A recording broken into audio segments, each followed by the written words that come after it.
Bem-vindos a mais um vídeo. Hoje falaremos novamente sobre o livro da literatura aqui no canal.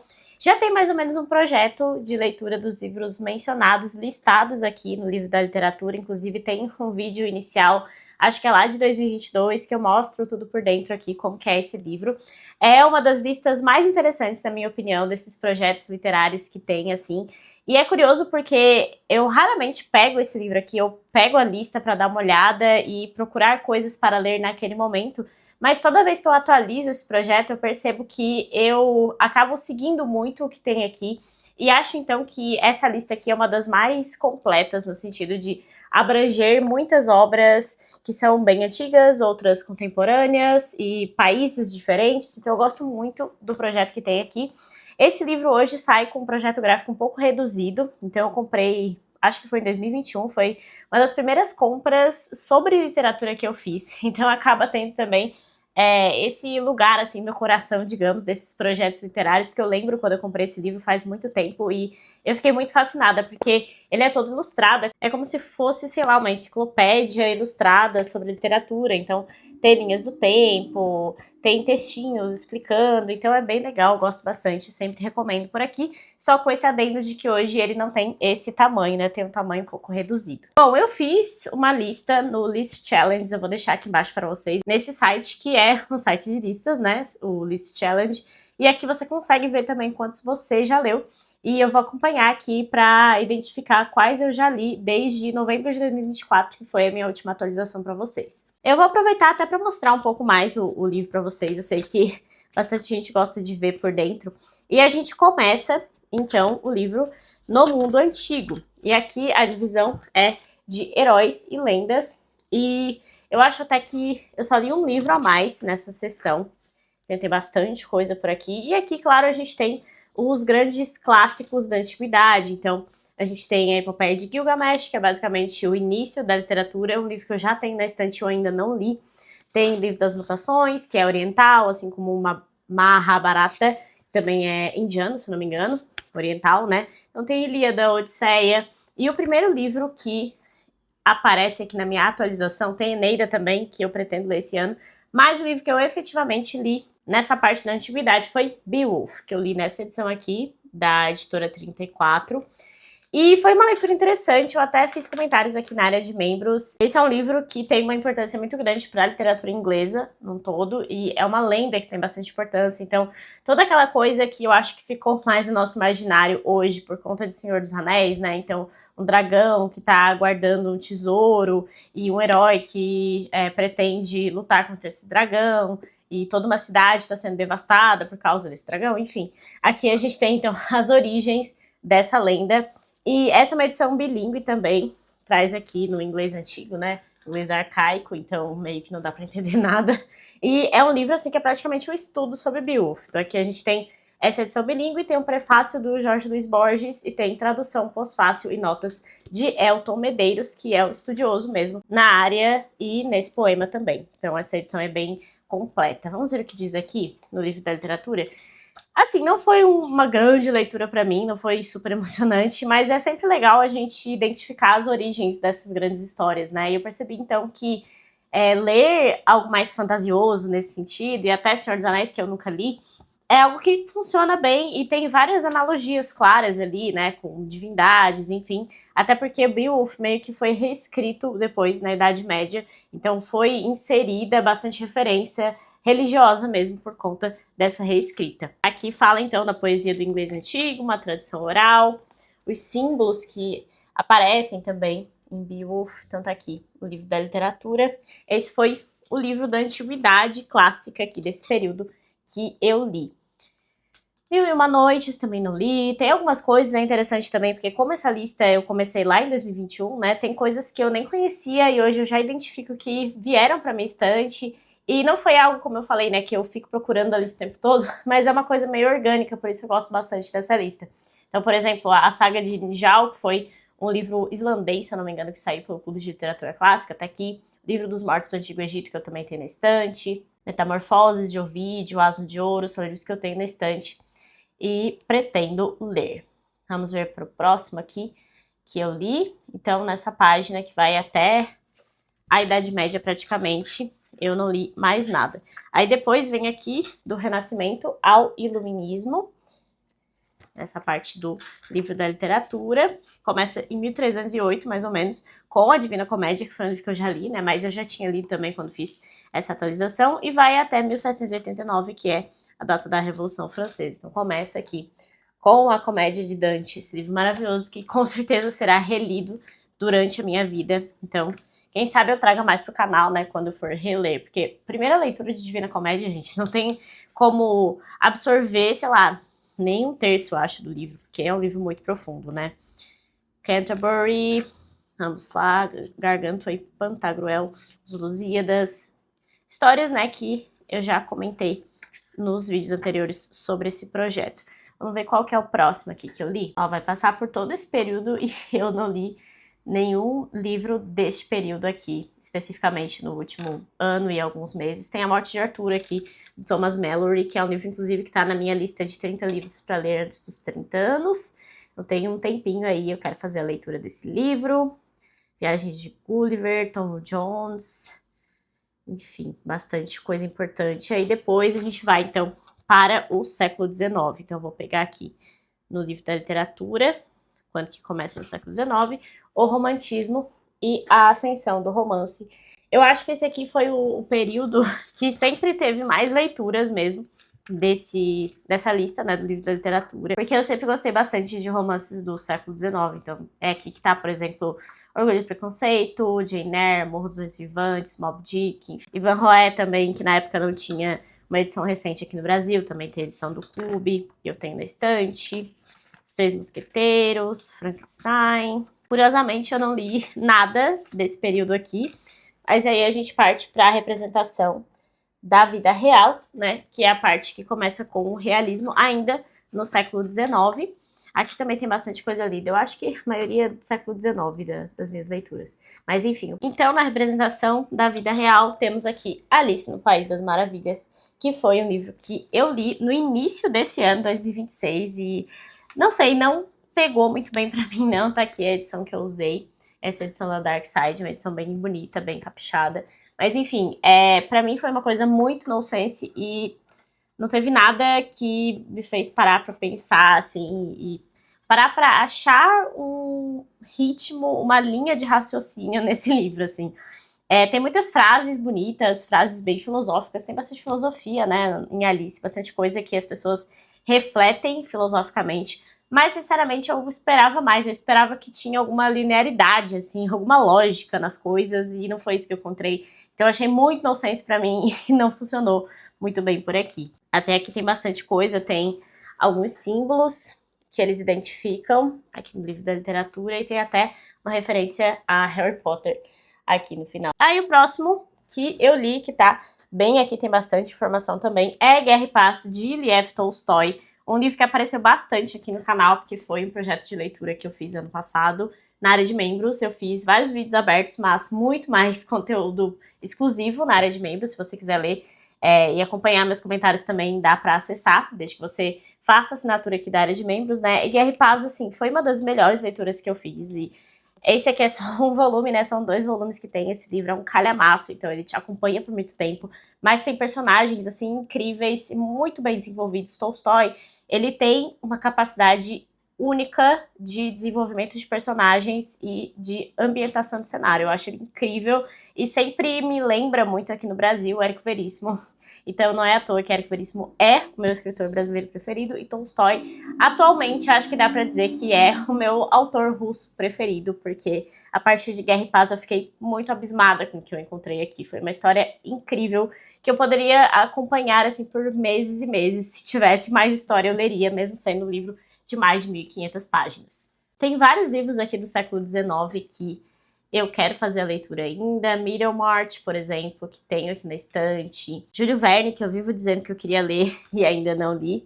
Enfim, temos mais aqui alguns livros indo para o final do século XIX. E o próximo que aparece, que eu fiz a leitura também recentemente, foi no final do ano passado, outubro do ano passado, foi Drácula.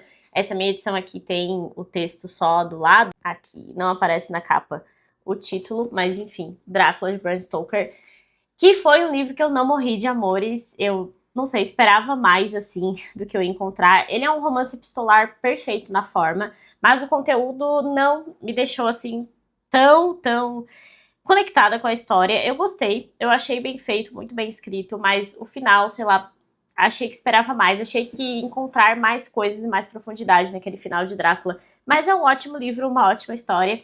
E claro, né, daquelas histórias que unificaram imaginários que estão até hoje, né? Então, houve uma unificação aqui de características de vampiros que foi bem interessante e, como eu disse, muito bem feita por Bram Stoker.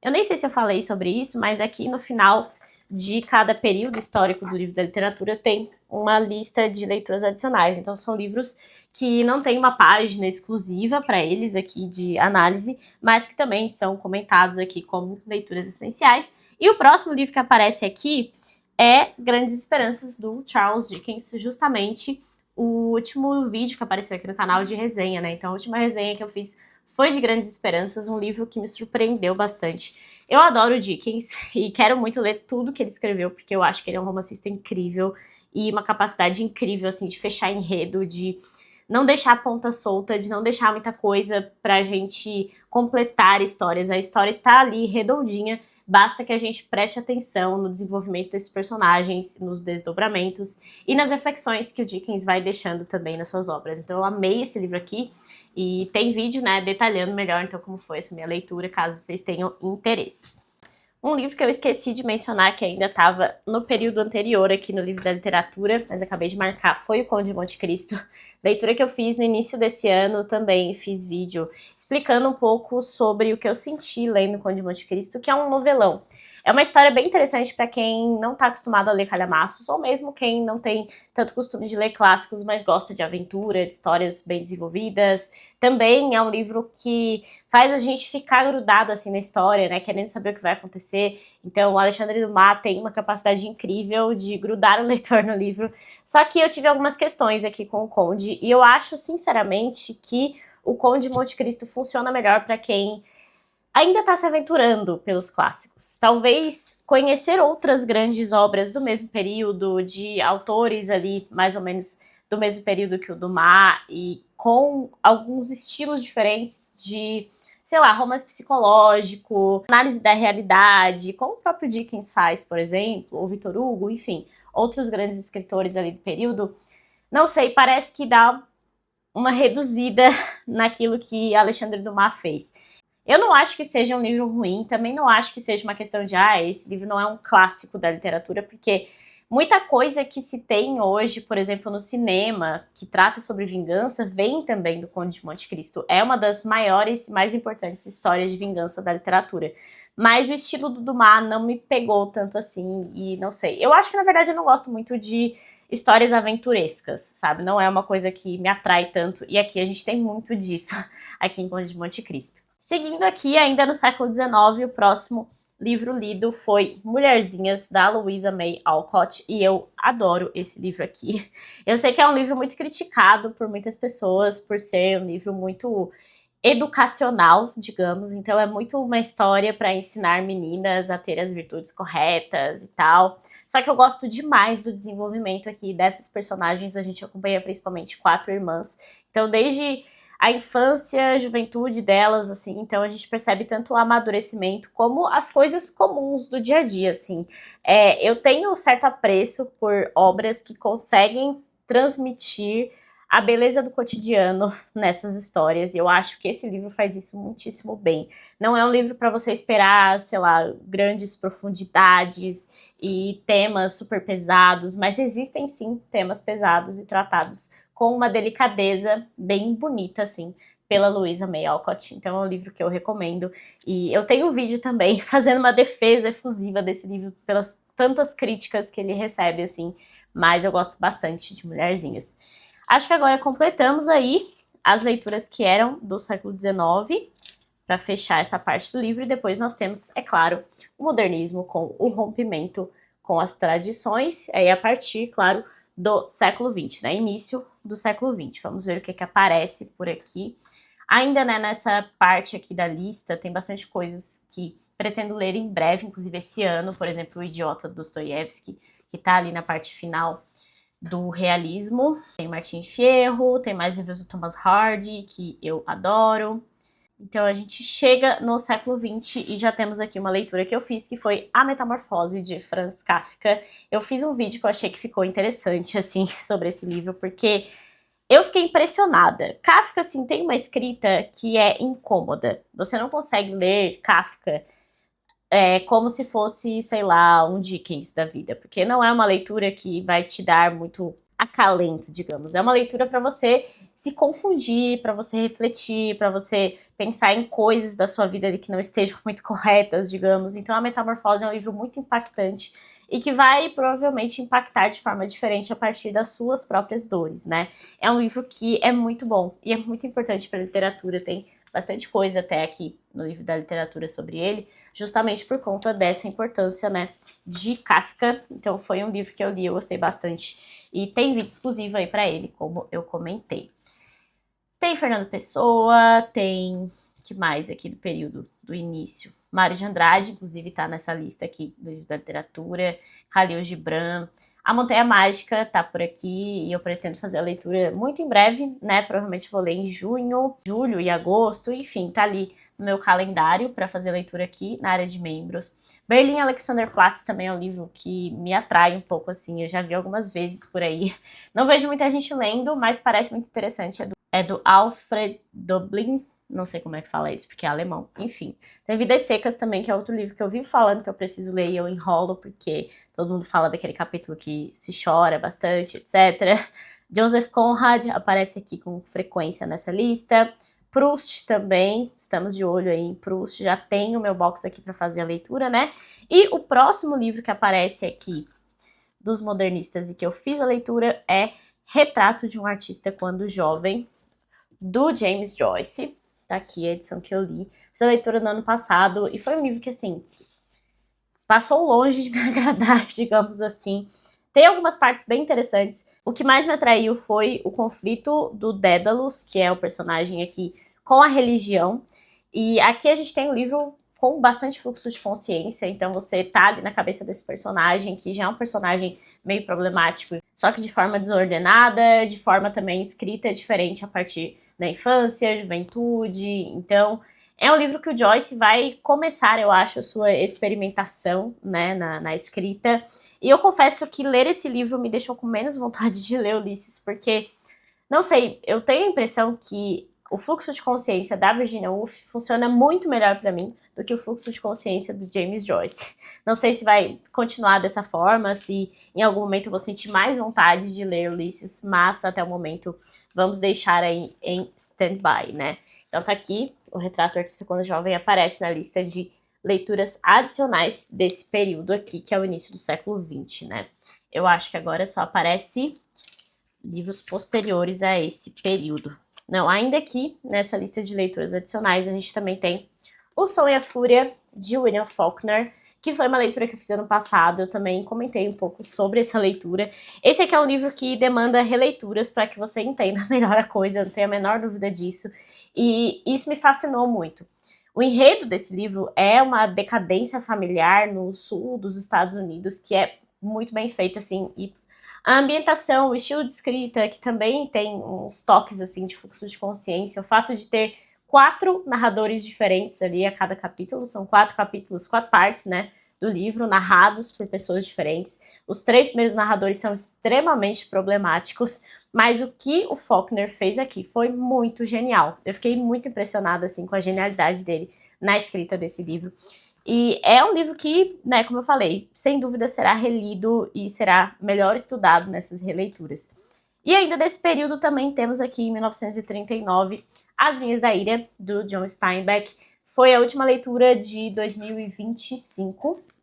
Eu li bem no finalzinho do ano e foi bom porque foi um livro difícil de largar. O Steinbeck tem uma escrita assim que ela é magnética num jeito diferente, porque ele vai intercalando aqui capítulos, ele faz uma coisa meio on the road, essa ideia de fazer uma viagem no livro e que você vai acompanhando esses personagens. Então a gente tem a corrida aqui dessa família até a Califórnia, em busca de um sonho, né, em busca de uma vida fantasiosa, que não é bem aquilo que eles encontram na Califórnia, então é bem interessante acompanhar essa jornada. Foi um livro que eu fiz também, uma leitura meio que de férias aqui da área de membros, então eu fiz um vídeo detalhando mais a minha experiência de leitura ali para os membros mesmo, até porque esse aqui é um livro que gera algumas questões, gera alguns conflitos, especialmente porque o Steinbeck, ele tem aqui uma tendência óbvia a fazer o leitor chegar em conclusões que ideologicamente são o ponto de vista do Steinbeck. Então isso gera bastante discussão. E, na minha opinião, é um bom livro, eu gostei bastante e estou com altas expectativas para Leste do Éden, que eu também lerei esse ano. Mas, sim, existe essa questão ideológica que a gente não pode ignorar quando faz a leitura aqui desse livro. Quando a gente lê tendo ciência dessa visão ideológica, e eu li sabendo disso, e eu li percebendo isso com bastante clareza, eu acho que o livro fica mais claro, né? Fica mais fácil da gente perceber, da gente lidar melhor com aquela leitura. E não apenas se influenciar pela visão do escritor, né? É uma questão que gera bastante debate, né? Enfim. E falando sobre isso, falando sobre vieses e sobre filosofias colocadas pelos escritores, nada melhor do que o próximo aqui da lista, que é justamente Albert Camus, que era um filósofo que escrevia romances, justamente trazendo seu ponto de vista filosófico. E O Estrangeiro é um dos livros mais emblemáticos nesse sentido, porque o absurdismo está todo aqui. Esse foi um livro que eu não morri de amores, confesso. Talvez eu tenha ido com certa expectativa, porque eu li A Peste dele antes, A Peste do Camus, e eu gostei muito da Peste. Eu achei o livro bem escrito, a filosofia está ali, a filosofia está estruturada, mas não é a única coisa. E já O Estrangeiro parece... Não parece, né? Na verdade, ele é um livro para provar um ponto. É um livro para mostrar um ponto de vista, uma questão ali do existencialismo de Camus. Mas é um livro muito importante, né, muito emblemático para essa filosofia toda, e é uma leitura essencial também da literatura, e eu acho que quando eu for reler esse livro, talvez ele cresça mais, justamente porque eu já sei a história e eu já sei o que o Camus está tentando me apontar nessa leitura. Mas enfim, eu sempre acho uma questão um pouco perigosa quando livros são escritos apenas para provar um ponto do autor, sabe? E não no sentido de criar uma história que vai ficar aí para a posteridade ou que a gente possa ler e estudar apenas do ponto de vista literário, né? Não acho que seja o caso aqui do Estrangeiro. O Estrangeiro é um livro que tem um objetivo, né, de provar um ponto e de fixar uma filosofia, e isso o próprio Camus falava, né? Enfim, o próximo que tem aqui é a literatura do pós-guerra, também foi um período bem emblemático aqui da literatura e surgiu muita coisa falando sobre a guerra, criticando a guerra e criticando também como o mundo estava estruturado naquele momento. Então a gente tem distopias, a gente tem George Orwell aparecendo aqui, também já foi lido, já tinha sido lido. Apanhador no Campo de Centeio, que é um livro que eu adoro, também tem vídeo aqui no canal fazendo uma defesa efusiva desse livro que é tão criticado. E o livro que aparece aqui nesse período que eu fiz a leitura, então, foi uma leitura que eu fiz ano passado, uma leitura muito marcante também. É Grande Sertão Veredas, de João Guimarães Rosa. Esse livro aqui é um livro que fica com a gente por muito tempo, né? Impressionante a força que tem esse livro aqui. O meu ponto de não ter amado tanto assim, de não ter virado um grande favorito da minha vida, é que eu acho que a forma se sobrepõe ao conteúdo. Às vezes o conteúdo aqui não parece tão interessante assim, a gente presta mais atenção na forma, naquilo que o Guimarães Rosa fez para escrever esse livro, que é um negócio sensacional. E mesmo nas frases que são ditas, que vocês podem ver que tem bastante marcação, e é especialmente marcação de frases marcantes, frases inesquecíveis, frases que fazem a gente pensar. Então é um livro que tem muitos momentos assim, e isso é, assim, genial. A forma toda do livro é muito genial, como eu disse, só que o enredo não me fez, assim, amar tanto assim, digamos.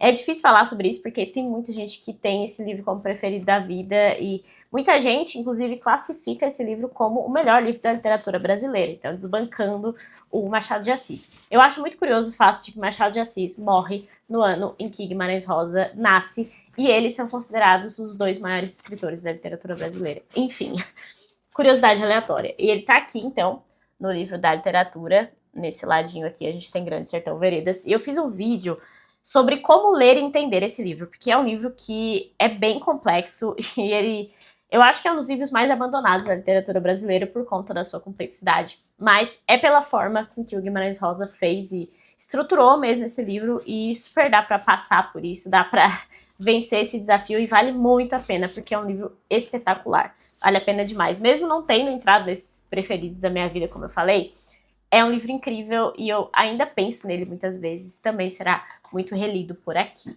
Vamos ver aqui na lista se tem mais alguma coisa. Tem mais 2 livros aqui para mostrar para vocês ainda. Aqui nessa parte, né, já indo para a literatura do pós-guerra, depois ele vai para a literatura contemporânea também. A gente tem alguns nomes conhecidos, como Harper Lee, foi um livro que eu já li, o Julio Cortázar. Tem o Ardil 22 nessa lista, que é um livro que eu quero muito ler, que é um livro meio absurdo sobre a guerra, né? A Sangue Frio, Truman Capote, 100 Anos de Solidão. 100 Anos de Solidão é um livro que eu preciso ler, né? Eu não sei, eu tenho meus receios, assim, de talvez não morrer de amores por esse livro. Senhor dos Anéis, também, que eu vivo falando pra vocês que eu vou ler e ainda não li. E, enfim, chegamos na literatura contemporânea, na divisão aqui do livro, que é a partir de 1970, que eles colocaram a literatura contemporânea. E nós temos alguns nomes aqui que aparecem e que eu fiz a leitura no último ano. Inclusive Thomas Pynchon, que tá meio em alta aí nos booktubers da vida, aparece nessa lista. 2 livros dele. Tem o Ítalo Calvino também. Livros que estão aí na minha lista. E o próximo que eu li, eu não tenho ele físico aqui, é A História Secreta, da Dona Tartt. Inclusive tem resenha pra ele também. E eu não tenho mais ele físico aqui porque eu passei pra frente, passei pra uma amiga minha. Foi um livro que eu gostei, mas eu achei um tanto quanto superestimado, pra colocar ele como, assim, um clássico contemporâneo, digamos assim.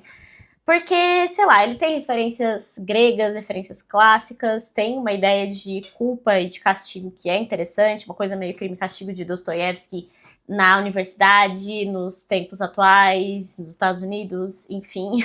Mas eu achei que, sei lá, tem muitos momentos que a gente não sabe para onde a autora tá levando bem a história. É um livro meio emblemático do tal do Dark Academia, né, que foi um movimento que surgiu aí, é uma coisa meio estética também. Eu falo um pouco sobre isso no vídeo, mas enfim, um livro bom, mas eu não acho que seja assim, meu Deus, um super clássico da literatura.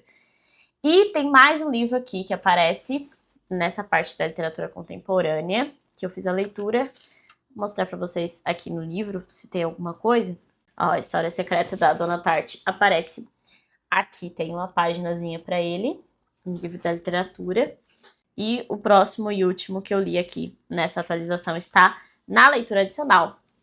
Tá aqui, que é A Insustentável Leveza do Ser, do Milan Kundera. Que está aqui também, tem um vídeo exclusivo para ele, aqui no canal. Foi outro livro que eu não morri de amores, que não se tornou um dos meus preferidos da vida, apesar de ser um livro preferido de muitas pessoas. Eu gostei da questão filosófica, da crítica à ditadura, desse contexto aqui que trata sobre a Primavera de Praga. Então tem toda uma questão nacional ali, da relação do Milan Kundera com a própria nacionalidade, que vem aqui um pouco para esse livro. Mas os personagens, assim, desse livro são todos detestáveis, né? Impressionante como eles são detestáveis, e não, acho que não seja um objetivo do autor em nenhum momento que a gente goste minimamente desses personagens, porque eles são todos detestáveis. Mas enfim, a questão filosófica eu gosto bastante, então é aquela mesma ideia. Será que se não tivesse a filosofia por trás, o objetivo por trás, eu gostaria dessa história por si própria? Talvez não. Então esse é um ponto que sempre me faz refletir sobre esses livros. Eu acho que é uma coisa ainda mais presente nos livros a partir ali do século XX, né? Outros livros que eu tenho aqui, que eu pretendo ler dessa parte final, é O Conto da Aia, O Amor nos Tempos do Cólera, outro livro do Gabo, né? Tem a trilogia de Nova York do Paul Auster, que eu morro de vontade de ler, ainda não tenho aqui na estante. Graça Infinita também tá aqui nessa parte. 2666 do Bolanho. E vamos ver os meus resultados agora com essa atualização. Eu li 66 livros dos 287 livros que estão no livro da literatura, então temos mais ou menos 23% lidos aqui dessa lista. Eu não acho que em algum momento eu vou terminar essa lista, assim, vou completar totalmente, porque eu acho que tem livros que não necessariamente vão me chamar a atenção, talvez livros que não sejam traduzidos enquanto eu viver, porque tem algumas coisas que são ali, especialmente da antiguidade, né, que a gente ainda não tem no Brasil, ou tem só edições muito antigas, enfim. Mas é um projeto que eu gosto bastante de acompanhar e de atualizar com vocês, acho que sempre rende conversas interessantes e boas indicações de leitura, então eu espero que tenha sido proveitoso para vocês também. Se vocês quiserem deixar aqui embaixo qual é a quantidade que vocês já leram, né? Vocês podem acompanhar ali no List Challenge também.